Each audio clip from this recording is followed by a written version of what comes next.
13 मई को मुंडका की फैक्ट्री में जो भीषण आग लगी थी, उसकी ग्राउंड मीडिया कवरेज के लिए कल मैं घटनास्थल पर गया। मैं दोपहर के 3:30 बजे मुंडका मेट्रो स्टेशन के पास मेन रोहतक रोड पर स्थित मुंडका गांव में जब इस फैक्ट्री की बिल्डिंग में पहुंचा, वहां बिल्डिंग खंडर में तब्दील हो चुकी थी। 500 गज एरिया में बनी 4 मंजिल इस बिल्डिंग के बेसमेंट, ग्राउंड फ्लोर के ऊपर 3 फ्लोर और बने हुए थे, जिसमें अब सिर्फ आग से जली केवल दीवारें ही और मलबा ही नजर आ रहा है। ये आप जो बिल्डिंग देख रहे हैं मेरे सामने, इसी बिल्डिंग में कल हादसा हुआ था, जिसमें 27 लोगों की डेथ हो गई है और 13 लोग इंजर्ड बताए जा रहे हैं।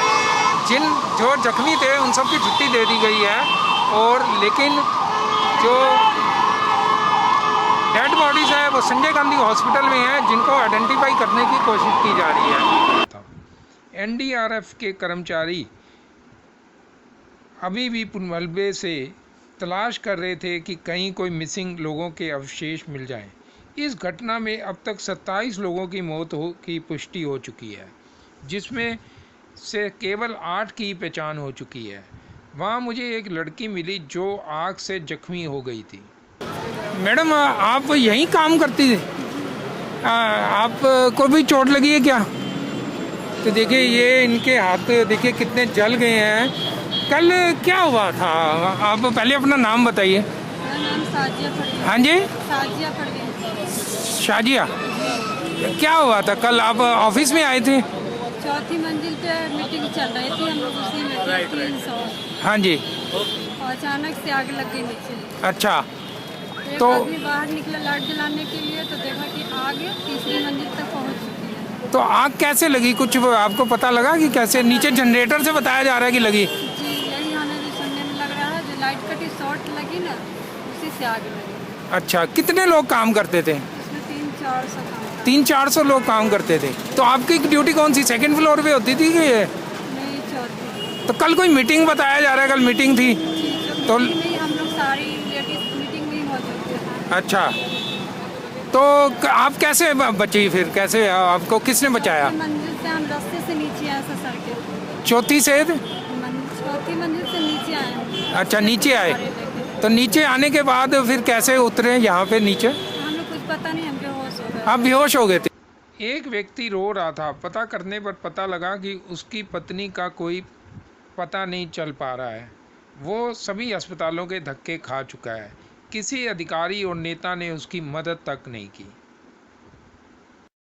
कहीं भी नहीं मिली, डेड बॉडी अभी तक नहीं मिली मेरे को।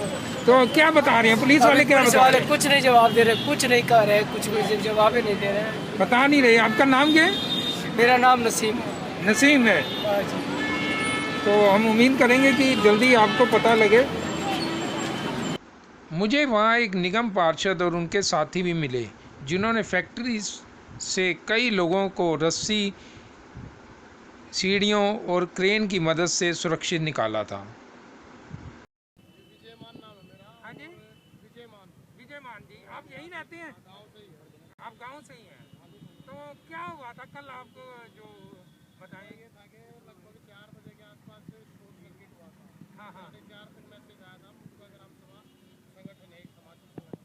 अच्छा, उसमें जैसे वीडियो आई है, तो उसमें वीडियो आते ही हम यहाँ पे मौके पे जैसे पहुँचे हैं, गाँव वाले आसपास के दुकानों वाले, हाँ हाँ। रस्सों की मदद ली गई, मशीन मंगाई गई, और यहाँ पे रस्साबाज ने सीढ़ियाँ लगा रखी थी, वीडियो है। हाँ हाँ। तो उनको निकालना स्टार्ट किया। अच्छा, जो सीढ़ी से निकाला, आपने निकाला था उनको? हाँ जी, आगे सभी लोग थे, हाँ जी। वाले थे, आप ग्रामीण थे। अच्छा अच्छा। तो सबने उनको निकाला, फिर आगे से वो शीशे वगैरह तोड़ के। कितने लोगों को रेस्क्यू किया आपने? लगभग 50 से 100 के बीच में था। जो अच्छा। लेडीज ने हिम्मत करी वहाँ से, और वो फैमिली जो गई है वो रस्से से आई थी, रस्से से लटक ऊपर रस्सा बांध दिया गया था, उससे लटक के आई थी। अच्छा तो लगभग उसमें 10 से 15-20 आदमी नीचे आए थे, फिर वो आग लगी, रस्से में टूट गया। अच्छा। उसके बाद फिर आए ग्राम पंचायत और आए ग्राम से, फिर उनको उतारा गया। अच्छा अच्छा। तो कितने लोग फंस गए थे कुछ जो आप निकाल नहीं पाए? इनके आदमी मतलब यहाँ अंदर के बता रहे हैं, स्टाफ 270 के आसपास। 270 के करीब, लेकिन बॉडीज तो 27 के करीब ही मिली हैं। तो देखो आंकड़े क्या है, मतलब अंदर का भी उन्होंने पूरा वो दिया नहीं है। अच्छा, कैसे क्या रहा है, हाँ। जी। लगभग आधे के आसपास या आधे से ज़्यादा आदमियों को रेस्क्यू किया गया। अच्छा अच्छा। हाँ, तो तकरीबन मतलब फर्स्ट फ्लोर से भी कुछ आए हैं, सेकंड से भी ये यहाँ पे एसी लगे हुए थे। अच्छा, गाड़ी वीडियो है हमारे पास। तो कैसे आग लगी, कुछ पता है आपको? शॉर्ट सर्किट का बताया जा रहा है। ये जनरेटर से जलाया शायद, उसकी वजह से हुआ कुछ। अच्छा अच्छा। सर ये लाल डोरा की ज़मीन है, तो यहाँ पे तो अलाउड नहीं है ना ये कमर्शियल? रिहायश भी होता है, कुछ अपना कमर्शियल काम भी लोग। हाँ जी हाँ जी। मिक्स लैंड यूज के तरफ। अच्छा, तो ये जो बिल्डिंग थी, आपको जानकारी है कि ये अनऑथराइज थी सारा काम ये? क्योंकि फायर की भी एनओसी वगैरह नहीं थी इनके पास। मैं साथ वाले क्षेत्र से निगम पार्षद हूँ, यहाँ से। अच्छा, आप निगम पार्षद हैं, क्या नाम है सर? विनय रावत है, मीरागढ़ी से। हाँ जी हाँ जी। तो ये जो एनओसी वगैरह नहीं थी, तो जिम्मेदार कौन है इसके लिए? सरकार जिम्मेदार है, सरकार को देखना होगा, फायर विभाग उनको एनओसी उनको देना होता है। हाँ हाँ। जो विभाग उनका है, श्रम विभाग उनका है, डीपीसीसी उनका है, इन लोगों को मिलकर देखना होगा। तो ये प्रशासन की कहीं ना कहीं बहुत बड़ी लापरवाही है। आगे दोबारा ऐसी घटना ना हो, इस पर हाँ हाँ। तो इसके लिए क्या प्रयास करेंगे आप? निगम पार्षद हैं सर। किसी को मिलकर काम करना होगा। हाँ जी हाँ जी। मिलकर काम होगा। हाँ। इनके जो दुर्घटना के कारणों को जानना होगा और आगे इस तरह की कोई घटना ना हो, प्रवृत्ति ना हो, इस पर काम करना। बहुत बहुत धन्यवाद। बदलते वक्त के साथ बिजनेस करने का तरीका भी बदलना पड़ता है साहब। A to Z web infotech search कीजिए और पाइए अपनी वेबसाइट सबसे अच्छे दाम और असिस्टेंस के साथ। कॉल और व्हाट्सएप 9540809966 544875 वेबसाइट www.a2zwebinfotech.com। बिल्डिंग के एक पड़ोसी से भी मैंने बातचीत की। उनका कहना था कि पड़ोस में किसी को पता ही नहीं था कि इस फैक्ट्री में होता क्या है। लोगों को निकलने का चांस नहीं मिला। बताते एक दरवाजा था, उसमें से और बताते हैं कि ऊपर छत पे नहीं लोग जा सके क्या? छत पे नहीं जा सके, दरवाजा बंद था। दरवाजे बंद थे। हाँ जी। छत पे ताला लॉक कर रखा था मकान मालिक ने? मकान मालिक। तो मकान मालिक खुद तो ऊपर से भाग गया। मकान मालिक बताते हैं, मकान मालिक के उसमें चल रहा था ये। हाँ हाँ। समझे, लेकिन ये नहीं कि एनओसी वगैरह कुछ नहीं थी, ऐसे ये काम कर रहे हैं। अच्छा अच्छा। इसमें लेडीज ज़्यादा है और लेडीज ज़्यादा काम करती है, इंजर्ड ज़्यादा है, लोग घायल हैं और डेड बॉडी बता रहे हैं 27 से 30 जो लापता बताए गए हैं, लेकिन उनका कोई भी पता नहीं है। पता पड़ने की जनसंख्या ज़्यादा भी बढ़ सकती है, इससे ज़्यादा भी हो सकती है। कैमरे वगैरह जो जैसे पैकिंग वगैरह होती है ना, हाँ जी। उस वजह से इन्होंने लेडीज से ज़्यादा रखी थी, क्योंकि लेडीज से पैकिंग का काम होता है, तनख्वाह कम मिलेगी, हाँ हाँ। इसलिए लेडीज से ज़्यादा थी। अच्छा अच्छा। कैमरे की पैकिंग वगैरह चलती थी। हाँ, वाईफाई कैमरे कैमरे की वगैरह वजह से जो है ना लेबर ज़्यादा थी। वहाँ बहुजन समाजवादी पार्टी के कार्यकर्ता भी आए हुए थे, जिनका सरकार पर गुस्सा निकल रहा था। पहले अपना नाम बताइए सर। सर, मेरा नाम कैलाश चंद माथुर है। कैलाश जी, आज आपको पता लगा कि यहाँ इतना बड़ा हादसा आया है, तो क्या जानकारी आपने हासिल की है?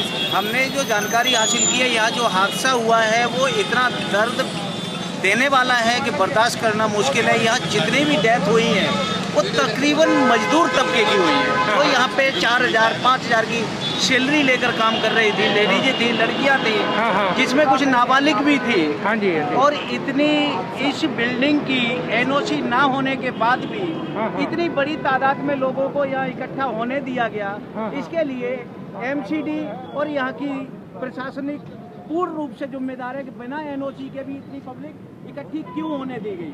तो बहुत बड़ी लापरवाही आप समझते हैं कि ये सरकार का फेलियर है सर।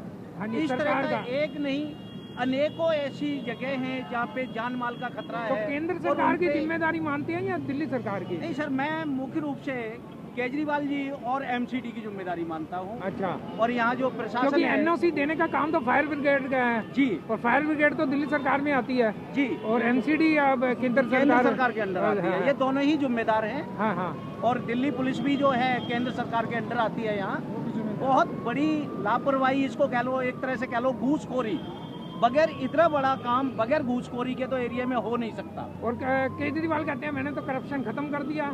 सर, ये सिर्फ टीवी पे अच्छा लगता है, ये करप्शन आपके सामने उसका नमूना है। ये आप देख सकते बढ़ गया हैं। है। हाँ जी। केजरीवाल के ये सरकार आने से करप्शन और बढ़ गया, हाँ हाँ, और बढ़ गया। जरूरत से ज्यादा बढ़ गया पहले से। बताने यहाँ की पे कुछ जरूरत और नहीं हर है। विभाग में बढ़ गया है। काफी किसी में एक महिलाओं में नहीं, की हर विभाग में डेथ हुई है, मैडम आप भी बहुजन समाज पार्टी से हैं, आप अपना नाम बताइए। सुमन लता सहरावत। हाँ जी, सुमन लता सहरावत। सुमन जी क्या कहें, आप कहना चाहेंगी किसकी लापरवाही है ये सब? ये तो सरासर दिख रही है जी, एनओसी के बगैर अगर जो काम करा रहे हैं यहाँ पे, इतनी पब्लिक को इकट्ठा कर रहे हैं, तो वो तो साफ साफ दिखाई दे रहा है कि भाई करप्शन ने ही किया। तो आप सरकार से क्या मांग करना चाहेंगे? क्या आगे से ये हादसे ना हो, इस पे रोक लगे? बिल्कुल चाहेंगे जी, क्योंकि बहुत सारी फैमिलियाँ बर्बाद हो जाती हैं। ये सारी तहकीकात की जाए और ये ऑथराइजेशन के अनुसार काम कराया जाए। विदाउट ऑथराइजेशन के काम हो रहा है। हाँ। और एज के 18-20 साल 20 साल से पहले बच्चों को 18 साल के 16 साल के बच्चों को काम नहीं करने दिया जाता, वो भी इसमें नाबालिग बच्चे काम कर रहे हैं। नाबालिग भी काम कर रहे थे, आपकी और क्या जानकारी है? और ये क्या है? हाँ जी, यस। अच्छा। और क्या, तो ये सारी तहकीकात की जाए। क्या गवर्नमेंट देख नहीं रही है क्या? हाँ, हाँ। ये इसमें एग्जिट नहीं है, एक ही दरवाजे चढ़ने के लिए सीढ़ी अकेली है और उसी से उतरना है। जज की इंक्वायरी तो बैठा दी, लेकिन ये इंक्वायरी से क्या कुछ होगा, कुछ आपको लगता है? ये सिर्फ फॉर्मेलिटीज होती ये है तो फॉर्मेलिटीज है। ये इंक्वायरी सिर्फ फॉर्मेलिटीज होती हाँ, है। हाँ। अभी तक कोई ये बताने के लिए तैयार नहीं है कि एक्चुअल में डेथ कितनी हुई है। हाँ जी, ये अभी तो सिर्फ 27 formality- डेथ बता रहे हैं। ये दरवाजा शटर बंद कर दिया गया था। हाँ जी, ये शटर बंद कर दिया गया था। आपकी बीवी मिसिंग है ना? मिसिंग है। हाँ जी, हाँ और जी। एक नहीं 50 लोग मिसिंग है। हाँ, इनका हाँ। ना डेड बॉडी तो आपकी कोई मदद नहीं, पुलिस मदद नहीं कर रही, कोई मदद नहीं कर रहा? सर ये कहाँ पर है डेड बॉडी, कहाँ नहीं है। सही मायने में तो सवेरे केजरीवाल आए थे, आप मिले नहीं उनसे? तो वो क्या करे उनसे, वो तो आए तो चले गए। उनको बड़े बड़े आदमी मिल सकते हैं, हम क्यों? लोग आपने वोट दिया ना उनको, आप वोट दिया आपने ना उनको? वोट देने से क्या, वो एक बार ये बताइए सर। हाँ जी, ये सुबह रात से, कल रात से हाँ जी, यहाँ से गया था हॉस्पिटलों में, देख करके आया है। हाँ। कहीं पता नहीं चला। सारे अधिकारियों को मिन्नत कर करके थक गया, बेहोश हो जा रहा है, गिर जा रहा है, पड़ जा रहा है, लेकिन कहीं कोई। आप मिन्नत कर रहे थे? क्या चीज? कौन मिन्नत कर रहे थे? ये लड़का। अच्छा, किसी बात से हाँ, हाँ। ये सबसे मिल लिया, लेकिन कहीं से कोई इसको जो है संतोषजनक जवाब नहीं धक्का मार के और धक्का और कर रहा है कि भैया चलो हम बता देंगे, बाद में हो जाएगा। आपका डीएनए टेस्ट के लिए कोई ब्लड सैंपल लिया? क्योंकि डीएनए वहाँ पे बॉडी आइडेंटिफाई नहीं हो रही। सब नाम लिख रहा है। आप ऐसा जाओ ना, संजय गांधी जाओ, वहाँ पता करो। सब देख लिया सर, सब गया, बॉडीज भी देखा है आप? सब देख लिया। आपको नहीं मिली कोई? कुछ नहीं मिला। बल्कि तो बाद की बात है, इनके लिए व्यवस्था होनी चाहिए। जो भी रो रहे हैं, हमारा ये गायब हो गया, हमारा भाई गायब हो गया, हमारा बेटा गायब हो गया, इनके लिए कोई एक व्यवस्था होनी चाहिए, इनकी एक लिस्ट बननी चाहिए। देखिए यहाँ लोगों में बहुत ज्यादा गुस्सा है यहाँ पर। दिल्ली में सर जितनी अनऑथराइज्ड बिल्डिंग है, इन पे सबसे पहले बिल्डोजर इन पे चलना चाहिए। हाँ, हाँ, लेकिन ये बगैर बुलडोजर तो परमिशन चल के रहा बिल्डिंगें है, बना रखी है, सिर्फ नक्शा पास कराया। दिखावे के लिए बुलडोजर चल रहा है। सिर्फ दिखावे के लिए, और वो भी पक्षपात करके बिल्डोजर गरीबों की झुग्गियों पे बिल्डोजर चल रहा है, अमीरों के बिल्डिंग पे कहीं बिल्डोजर नहीं चल रहा है। सबसे पहले अनऑथराइज्ड बिल्डिंगों पे बिल्डोजर चलना चाहिए, ना कि गरीबों के झोपड़ों पर। इसमें बहुत बड़ी बात कही है इन्होंने, कहा है कि जो बुलडोजर चलना चाहिए इस तरह की बिल्डिंग में चलना चाहिए, जिससे ये मौत की बिल्डिंग बन गई है। 27 लोगों की यहाँ पे डेथ हो गई है और अभी भी तलाश जारी है। सुबह दिल्ली के मुख्यमंत्री अरविंद केजरीवाल भी आए थे, केवल 10 मिनट के लिए, नाम मात्र के लिए। 10 लाख रुपए का हर मरने वाले के परिवार के लिए मुआवजा देने की घोषणा तो कर गए, लेकिन उन परिवारों का दर्द बांटने के लिए सिर्फ 6 किलोमीटर दूर स्थित संजय गांधी हॉस्पिटल में गए तक नहीं। क्या यही जिम्मेदारी है सरकारों की? आखिर ऐसे हादसे होते ही क्यों हैं? क्यों रिहायशी इलाकों में फैक्ट्री खोलने दिया जाता है और बाद में वहाँ लोगों को मरने के लिए छोड़ दिया जाता है? सच न्यूज़ 24/7 से professor Ashok Arora. Glass live fest बदलेगा लाइव इंटरनेट। 3 दिन लगेगा सेलिब्रिटीज का झरोखा। तुझे बुलाया क्या ग्लास लाइव फेस्ट में? बुलाया? तुझे भी बुलाया? लाएंगे भी ना राज, तो भी नहीं जाने, समझा? सर मुझे एक चांस तो दो, सबसे बेस्ट शो मेरा ही होगा सर। हेलो राज भैया, मेरे को भी ले चलो ना ग्लास लाइव फेस्ट में। जरूरत नहीं ना, वो तो लॉक स्क्रीन पे है। तो सीधा बोलो ना, आपको बुलाया ही नहीं है। चल बाय। अनन्या आ रही है, चीजू भी आ रहा है, बड़े बड़े स्टाफ को बुलाया, अपना सबको तो बुलाया ही नहीं।